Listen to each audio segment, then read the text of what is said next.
Warning! This video is a candid exploration of the Dune universe using both Frank and Brian Herbert's novels.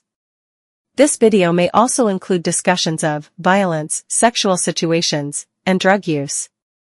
By viewing beyond this point, you take responsibility for choosing to watch this video. All views expressed in this video are mine alone, and do not reflect any person or people, or any group or groups. Thank you, and please have a great day.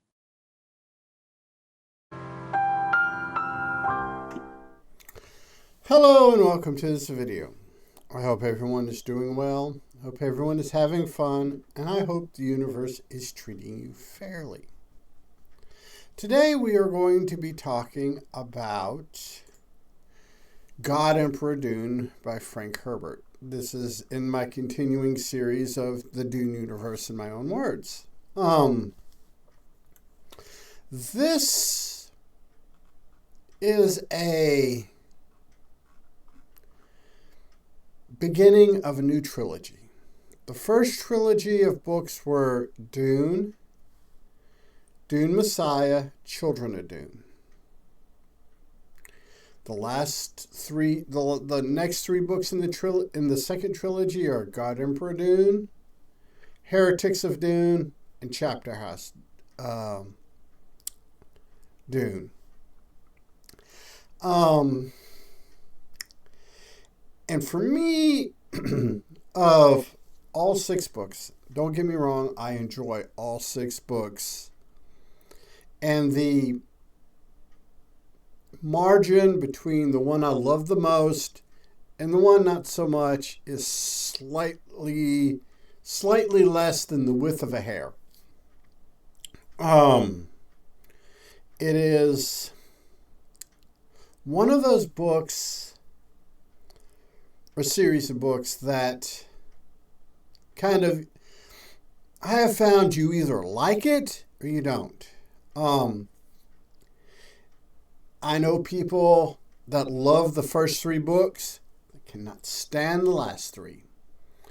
I know people that love the last three books that tolerate the first three books because they set up the next series of books. So yeah, it's I don't want to say divisive because it's really not, because the Dune fandom isn't as fragmented or political as the, say, the DC or Marvel or Star Wars or Doctor Who or, whatever. Though you do have every fandom has their share of nut jobs. It's just the bigger the fandom, the more number of nut jobs you have, the more vocal nut jobs you have. That's pretty much it.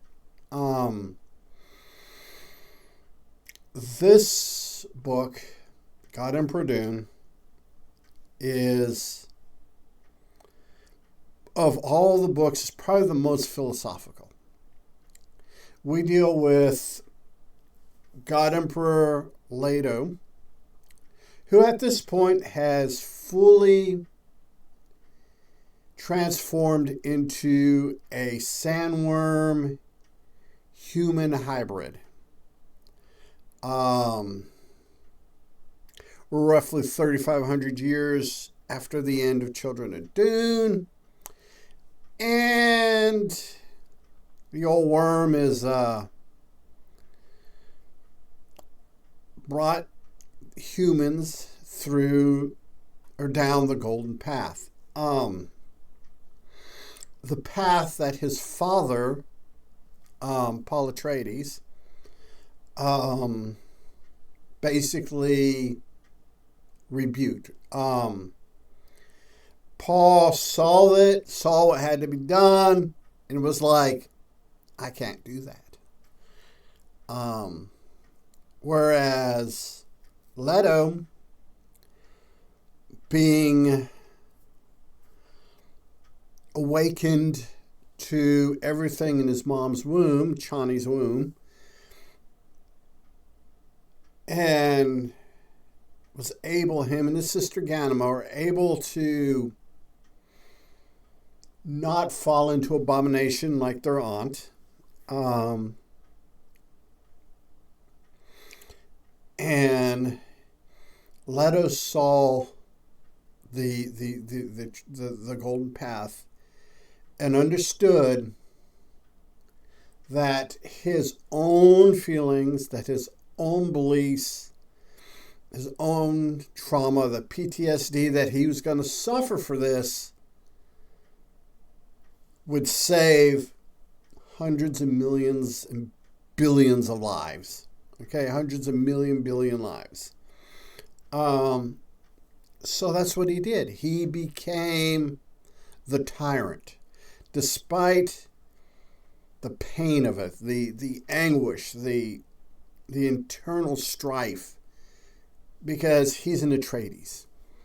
At the end of the day, he's still an Atreides.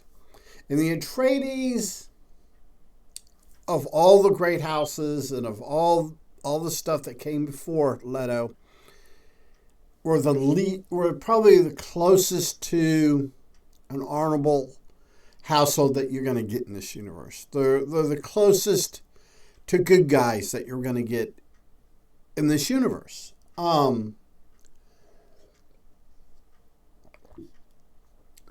There's been a ton, at this point, there's been a ton of Duncan, Idaho Golas. Golas are simply clones made from the dead cells of an individual. The Talaxu make them, create them, gestate them. We'll find out in the upcoming books how they do this and how it's better not. It's one of those things that's better not to know. The book opens with Siona, who we find out later is a direct descendant of Ganima.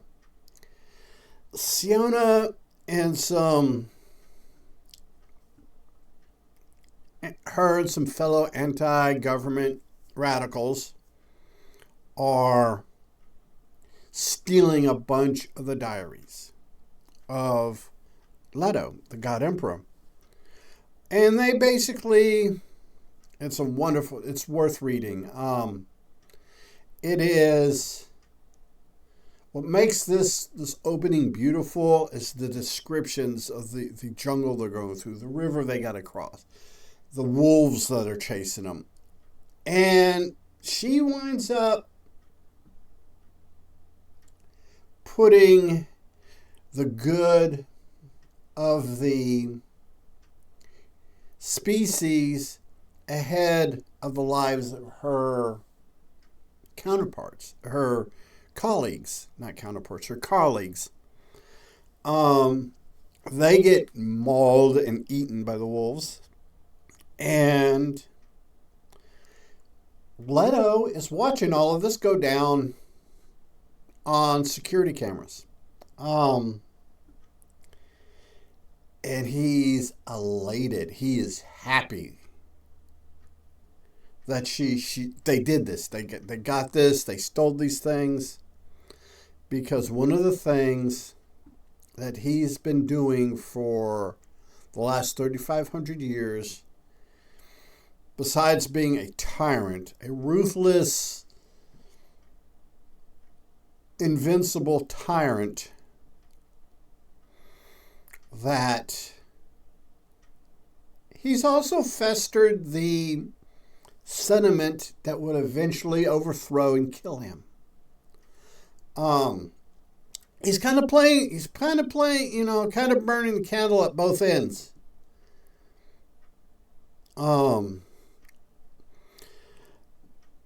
We find out that Siona's father is the right-hand man to the tyrant.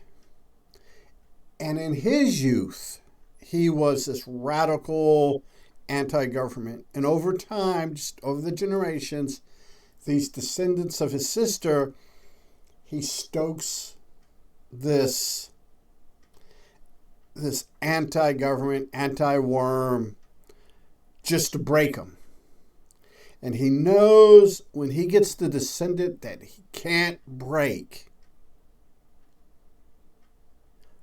that is the descendant that is worthy to overthrow him. Siona, S-I-O-N-A, Siona, is one of the characters, well, at this point, she's the only character that through genetic manipulation has developed a genetic trait where she cannot be sensed through prescience.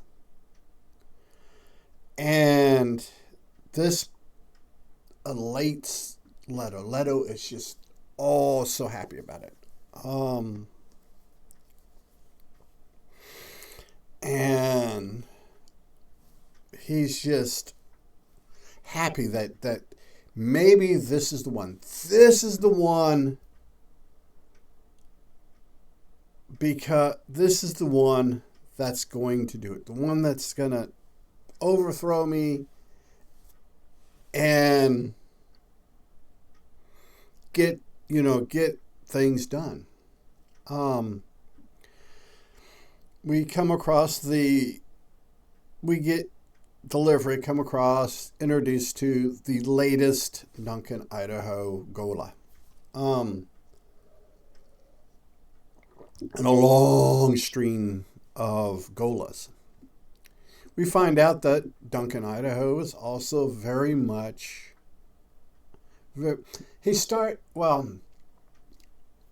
depending on how you want to read it, he is introduced and he's extremely homophobic. And the reason why we find out that he's extremely homophobic is over the centuries, Leto has, his army is an all-female army of super capable, super intelligent, super hot women known as the fish speakers. And a large majority of them are either bisexual or lesbians.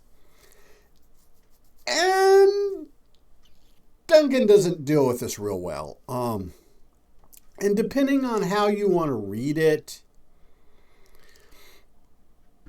Duncan either, it doesn't come out and say that he gets over himself, and it doesn't say he doesn't. It's just kind of up in the air. And his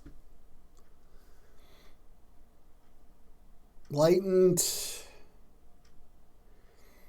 loyalty to the Atreides, he kind of suppresses it because above all things, he's in Idaho. He's a Duncan, Idaho, and Duncan, Idahos are fanatically loyal to the Atreides, and whatever the Atreides says, they go with. And basically, there's a confrontation. In one part of the book, there's a confrontation between Siona's father and Duncan, Idaho. And Siona's father's probably in his mid to late 100s, early 200s maybe. And Duncan, Idaho's probably 30, 35 years old, maybe 40 at the most. And Siona's father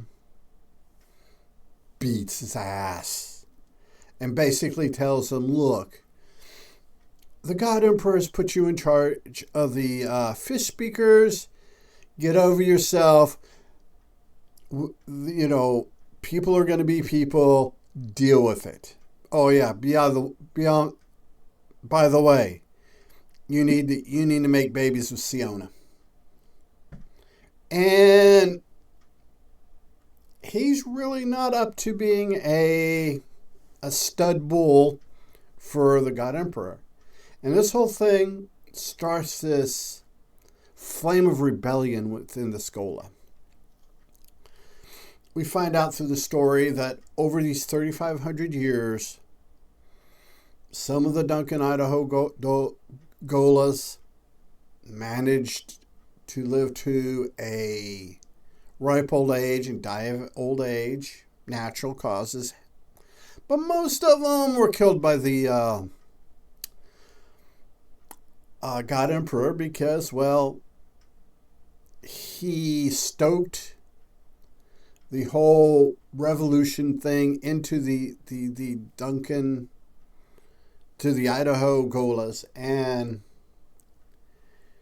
doing so was forcing this revolutionary, making them go against that whole loyalty to the Atreides thing. And when there was an Atreides heir worthy of overthrowing him, it was the God Emperor's plan that the heir in the and in Idaho would breed and further this genetic ability not to be seen by prescience. And a quick recap, prescience is basically being able to see a compilation of possible timelines and how people fit into it.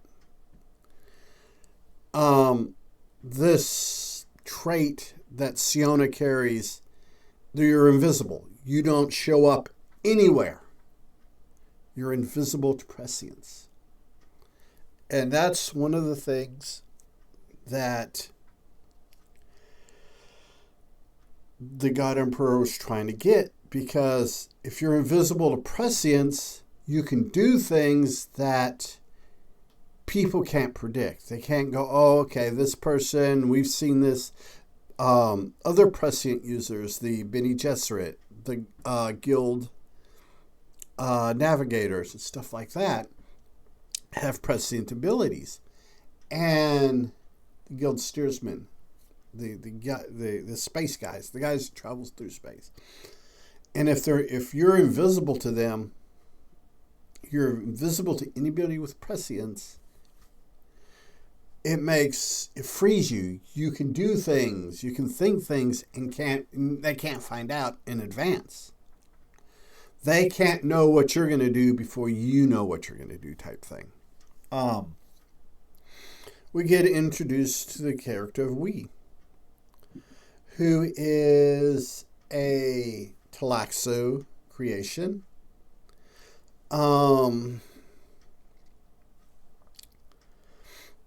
She falls in love with Duncan, and the God Emperor knows this. But the God Emperor wants her for himself, and she does love him, but she also loves Duncan, and Duncan so wants to put it in her. Duncan loves her, hates Siona, and just really, really wants to put it in her. Put it in Wee and make little Duncan babies with Wee. And the God Emperor knows this, so he forbids Duncan, Idaho to even be in the same room with this woman. And this really irritates Duncan. Then when the God Emperor decides, you know what, Duncan, I'm going to marry her just because I can. I'm in love with her, and he is. He's legitimately in love with her. He has legitimate feelings for her, except he's a giant sandworm. And basically, he goes out of his way to fuck with Idaho. Just again and again. And all through this wonderful novel, we have interludes where it's just Leto with his internal, with his past forefathers. You know, he has a council in his head with his ancestors, the the connection, and we find out that all the shit he's doing is he's actually looking forward to his death. He's looking forward to dying. He's looking forward to this release, so he doesn't have to be this tyrant. Doesn't have to be this god emperor. And we get this wonderful, wonderful scene in the book in which Leto takes Siona into his little private, couple thousand kilometers. Yes, Frank Herbert used a superior form of measurement than what we use in the States. And he takes her in there. And this is and every descendant of his sister, he's come up with his own little trial to break them, to make them subservient to him. And he takes her out, and they're out in this desert. And basically, he's just chit-chatting about the weather, the price of gas, just trivial things. But they're in the middle of this desert. He gives her a steel suit. Doesn't tell her how to operate it, and she's got to learn all this. And as they're out there, she's trying to figure out how steel suit works, trying to stay alive, and all he wants to do is chit-chat. Philosophy, economic, government, he's telling her all this stuff, and because her biggest holdup is she's not using the face mask on the still suit. And this is leading to her dehydrating rather quickly. There's a malfunction with one of the weather satellites, and it rains in a particular part of the desert where him and Siona are at. And she notices that the rain is painful to him. That water hurts the worms. And she knows through history that water destroys the worms. You have to have water for the sound trout to absorb, to connect together, become worms. But once they're connected, water is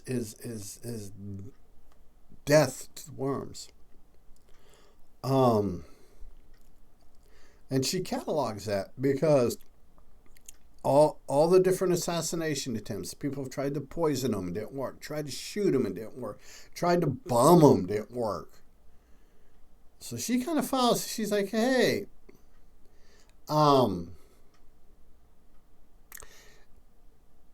Leto doesn't break her. And he knows he doesn't break her. So what's he do? Puts her in charge of the fish speakers just under Duncan, Idaho. And assigns one of his elite fish speaker warriors to her, and he tells this warrior that he's assigning to Siona, You do whatever this woman tells you to do, regardless. No questions asked.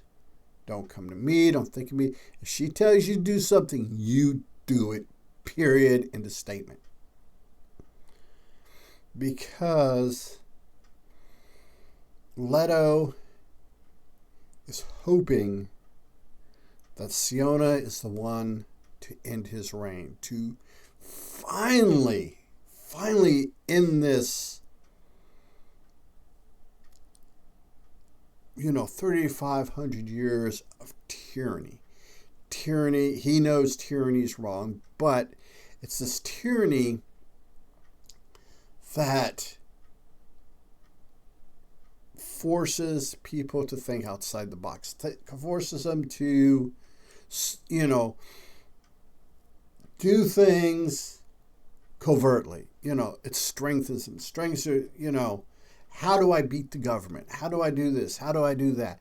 And that's basically the mentality he's trying to build. He's trying to build this, I want to get the fuck out of here mentality.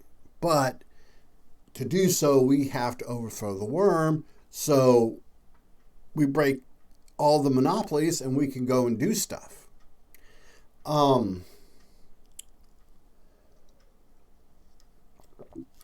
And that's basically, Siona has absolutely nothing for Idaho, and Idaho has nothing for absolutely nothing for Siona. They get along about as well as oil and water. And we come up to the conclusion, and they do overthrow the worm. They destroy the worm. But when they destroy him, he breaks apart into the sand trout. And that is how the worms reproduce. The sand trout come together. They come together. They form a worm. The worm grows. The worm dies. The entire worm breaks down into tons more sand trout and make more worms. The thing is all of these sand trout carry the genetic memory of the Atreides. So now we have the sandworms, or the sand trout, retaking over Arrakis. They're de-terraforming.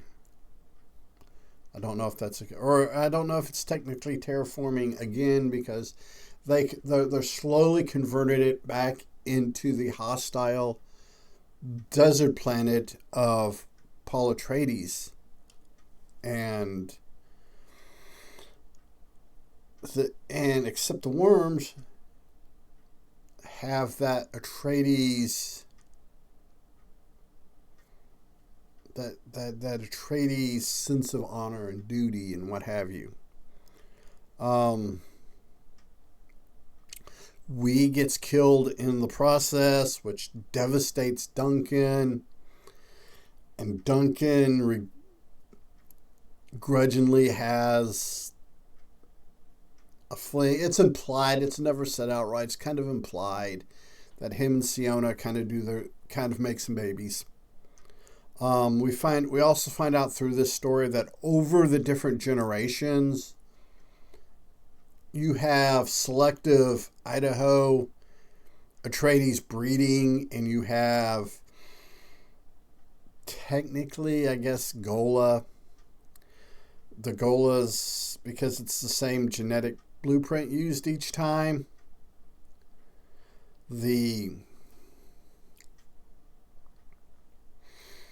All of these kids over 3,500 years would technically be Idaho's children, but some of them are 150, 200 years old, and you've had these generations. He's had generations of children that were born, lived, died before he was even created. So, like I said, it's all coming off the same blueprint. And in that part of the story, Duncan's hanging out with the worm because he's head of the he's commander of the fish speakers, and he finds it very repulsive that he has all of these descendants that were descendants before he was created, and Idaho doesn't deal well with that. There's a lot of things that Duncan, Idaho does not deal well with in the context of the story. Read it. It keeps up the tradition of having a excerpt before each chapter starts, and a lot of them are from Leto's personal diaries. This of the 6 books. This is the one, when I read the series, it's the one I look forward to the most to read, because you have this monster of an emperor whose the only reason why he's a monster is because he wants the human species to rebel and drive out through the universe, and to go forth and multiply. But in order to get them to that point, they have to be repressed to the point of rebellion, to armed, violent rebellion. And it's one of those things.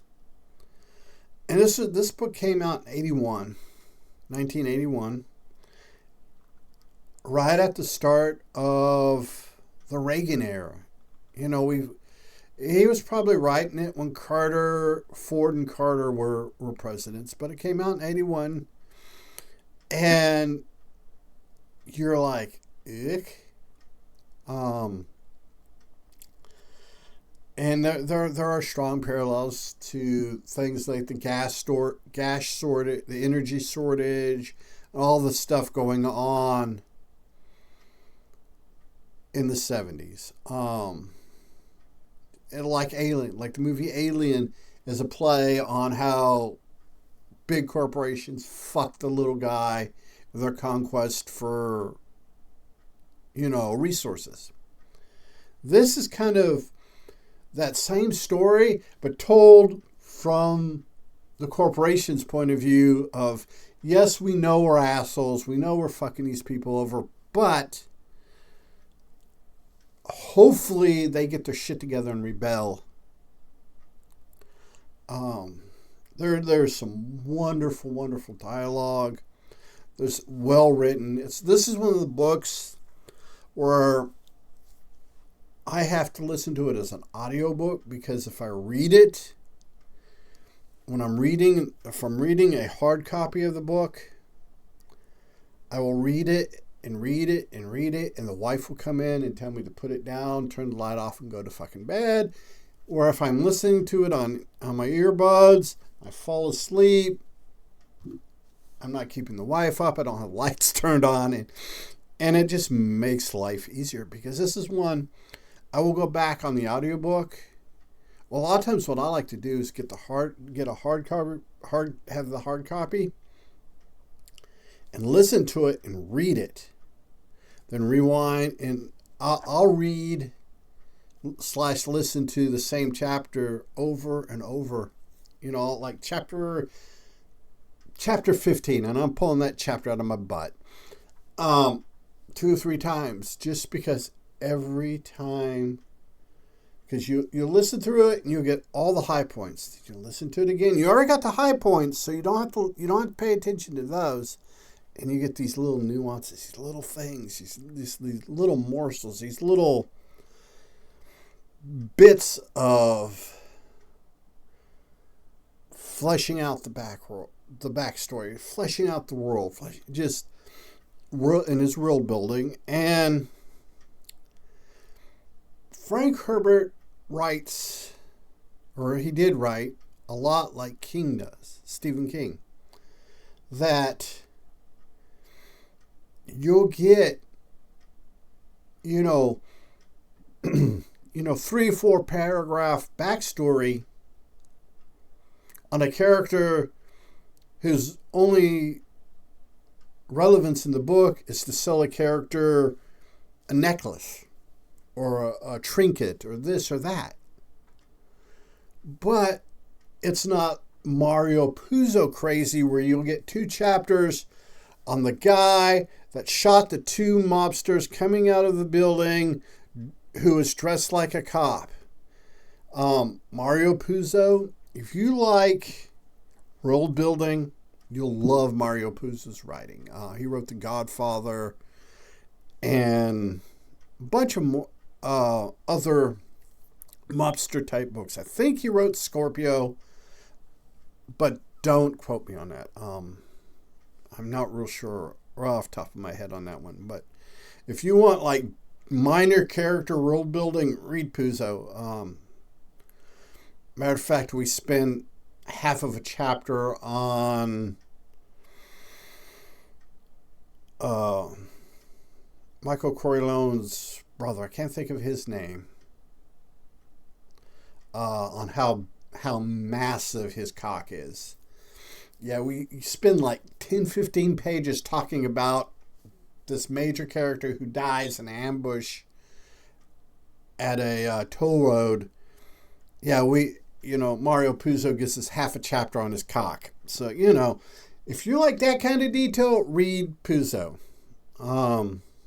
If you want just the right amount of background of a minor character, read Stephen King, Frank Herbert, Philip K. Dick, Robert Heinlein.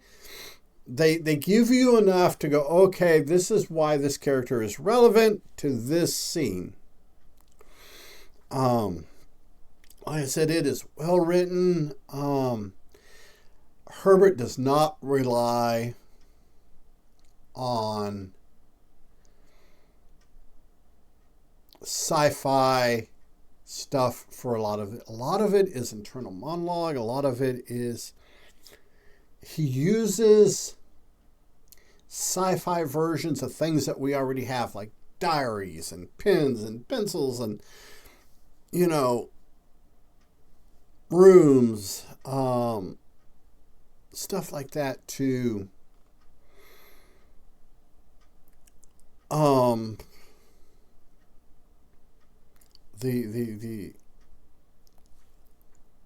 to build this world. It's not a crutch. It's something he mentions the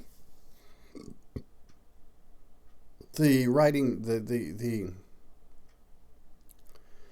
the equipment he has, which is illegal by his own laws to have,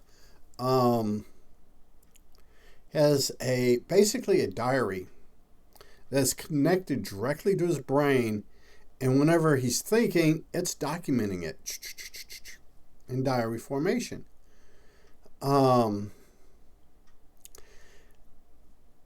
Which is, a diary. It's using a sci-fi premise, and we can relate. We can relate to diaries. We can relate to journals. We can, it's something that's sci-fi enough to be cool, but it's grounded enough to be relatable. You can relate to these. You can relate to wanting just to be in a room by yourself, with the lights off, no noise. You just want to sit there and chill for a little while.